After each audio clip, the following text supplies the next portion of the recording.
নমস্কার বন্ধুরা, দীপিকার পাকশালাতে আপনাদের সকলকে স্বাগত জানাই।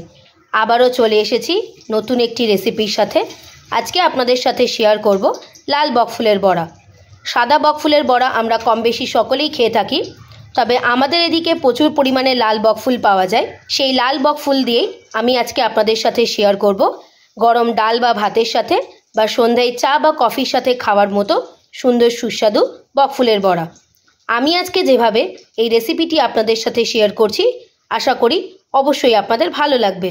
তো আসুন দেখে নেওয়া যাক আমার আজকের এই রেসিপিটি।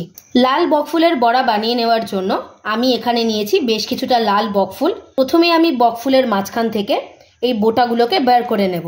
মাঝখানে যে সরু ডগা মতো অংশটা রয়েছে সেটাকে কিন্তু আমি কেটে বাদ দিয়ে দেব। বোটার অংশটা কিন্তু আমি রেখে দেব। এই রকমভাবেই কিন্তু আমি বকফুলগুলোকে ছাড়িয়ে নেব। সমস্ত বকফুলের ভেতর থেকে মাঝখানের সিদ্দারাটাকে ভেঙে বাদ দিয়ে দিয়েছি। এই যে দেখুন, প্রত্যেকটা ভেতরেই কিন্তু আর কোনো রকম সিদ্দারা নেই, আর ভেতরটাকে কিন্তু আমি একদম পরিষ্কার করে নিয়েছি। এবারে আমরা বকফুলের বড়া বানানোর জন্য বেসনের ব্যাটারটাকে রেডি করে নেব।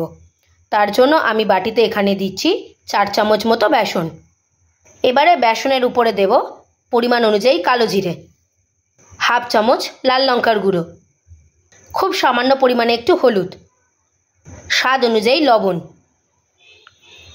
এবার সমস্ত গুঁড়ো উপকরণগুলোকে বেসনের সাথে ভালো করে মিশিয়ে নেব, যাতে বেসনের সাথে সমস্ত গুঁড়ো মিশ্রণগুলো বেশ ভালো করে মিশে যায়। এবারে বেসনের মধ্যে দেব পরিমাণ অনুযায়ী জল। আমি এখানে রুম টেম্পারেচারে থাকা জলই কিন্তু ব্যবহার করছি। এবারে অল্প অল্প করে জল দিয়ে বেসনের একটা থিক ব্যাটার তৈরি করে নেব। আমি কিন্তু এখানে খুব বেশি পরিমাণে জল ব্যবহার করিনি। প্রথমেই আমি অল্প অল্প করে জল দিয়ে বেসনটাকে ভালো করে ফেটিয়ে নেব। বেসনটা যত ভালো করে ফেটানো হবে বড়াটা কিন্তু খেতে ততটাই মুচমুচে হবে। বেশ কিছুক্ষণের জন্য বেসনটাকে ভালো করে ফেটিয়ে নিয়েছি। আমি আপনাদের দেখিয়ে দিচ্ছি।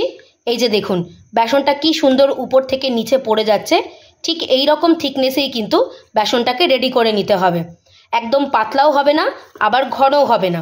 আমি যেরকমভাবে বানিয়েছি ঠিক সেই রকমভাবেই কিন্তু বকফুলের বড়া বানানোর জন্য বেসনের ব্যাটারটাকে রেডি করে নিতে হবে। এবারে একদম শেষে দেব খুব সামান্য পরিমাণে একটু বেকিং সোডা।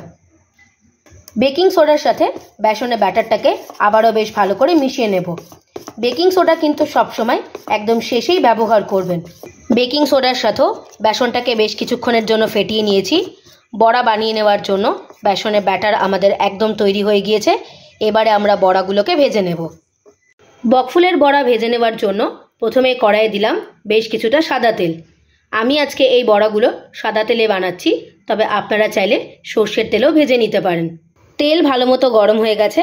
এবারে আমরা তেলের মধ্যে বড়াগুলোকে ছেড়ে দেব। বোটা সমেত বকফুলগুলোকে বেসনের সাথে ভালো করে ডুবিয়ে নিয়েছি।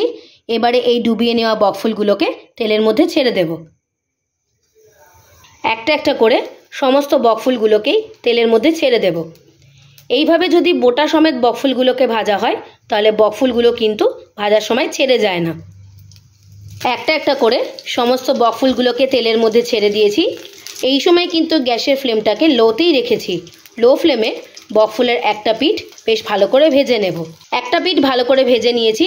এবারে আমরা অপর পিঠটাকেও ঠিক এইভাবে উল্টে দেব। পুরো কাজটাই কিন্তু লো ফ্লেমেই করতে হবে।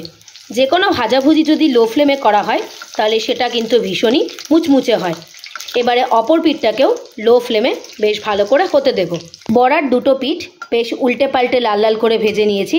দেখুন বড়াগুলোতে কি সুন্দর একটা কালার চলে এসছে। একটা পাটের লাল বকফুলের বড়া আমাদের তৈরি হয়ে গেল। এবারে আমরা বকফুলগুলোকে তেল ঝরিয়ে তুলে নেব। আওয়াজ শুনলেই বোঝা যাচ্ছে বকফুলগুলো কিন্তু ঠিক কতটা মুচমুচে হয়েছে। একটা পাটের বকফুলের বড়া আমরা লাল লাল করে ভেজে তুলে নিয়েছি। এভাবেই আমি বাকি বকফুলগুলোকেও উল্টে পাল্টে লাল লাল করে ভেজে তুলে নেব। সমস্ত লাল বকফুলের বড়াগুলোকে আমরা বেশ লাল লাল করে ভেজে তুলে নিয়েছি। আপনারা কে কে এই লাল বকফুলের বড়া খেয়েছেন অবশ্যই আমাকে কমেন্ট করে জানাবেন। গরম ডাল ভাতের সাথে হোক, সন্ধ্যায় মুড়ি বা চায়ের সাথে খাবার মতো সুন্দর সুস্বাদু মুচমুচে লাল বকফুলের বড়া আমাদের একদম তৈরি হয়ে গিয়েছে। রেসিপিটি যদি আপনাদের ভালো লেগে থাকে অবশ্যই একটা লাইক করে দেবেন, আর আমাকে কমেন্ট করে জানাবেন আমার বানানো এই লাল বকফুলের বড়ার রেসিপিটি আপনাদের কেমন লাগলো। রেসিপিটি যদি আপনাদের ভালো লেগে থাকে আপনারাও বাড়িতে একবার এইভাবে বানিয়ে দেখবেন। আপনারা যদি আমার চ্যানেলে নতুন হয়ে থাকেন, চ্যানেলটিকে প্লিজ সাবস্ক্রাইব করে দেবার অনুরোধ রইল। আর সাবস্ক্রাইব করে দেওয়ার পরে পাশে থাকা বেল নোটিফিকেশনটি অবশ্যই প্রেস করে দেবেন আমার চ্যানেলের নিত্য নতুন রেসিপির আপডেট পাওয়ার জন্য। ভালো থাকবেন, সুস্থ থাকবেন। দেখা হবে আবারও একটি নতুন রেসিপির সাথে। ধন্যবাদ।